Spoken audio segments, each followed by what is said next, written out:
आज मी बनवणार आहे चिकन बिर्याणी, जी पटकन बनते. चला बघूया.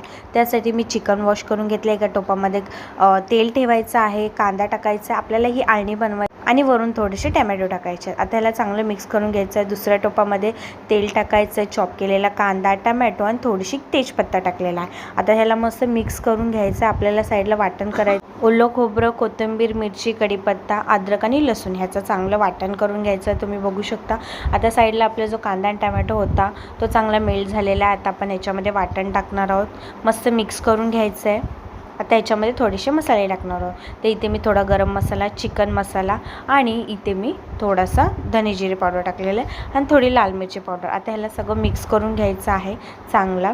आणि ह्याच्यामध्ये थोडंसं आपल्याला पाणी टाकायचं आहे, कारण आपला मसाला करपला नाही पाहिजे. चांगलं ह्याला मिक्स करून घ्यायचं आहे. आपली जी अळणी होती साईडला ती पण त्याच्यामध्ये टाकायचं आणि आता आपला मसाला चांगला मिक्स होऊ द्यायचा आहे. बारीक गॅस करून मस्त याला शिजायला ठेवायचं आहे. त्याच्यानंतर तुम्ही बघू शकता मस्त चिकन आणि आपली जी ग्रेव्ही आहे ती मिक्स झालेली आहे. आता आपण साईडला तांदूळ वॉश करून ठेवलेले ते त्याच्यामध्ये टाकणार आहोत आणि आता सगळं मिक्स करून घ्यायचं आहे. चांगलं मिक्स करून झालं की आपल्याला पाणी टाकायचं आहे बरोबर प्रमाणे. इथं मी पाणी टाकलेलं आहे. थोडं मिक्स करून घ्यायचं आणि आता याला झाकण ठेवून शिजू द्यायचं आहे.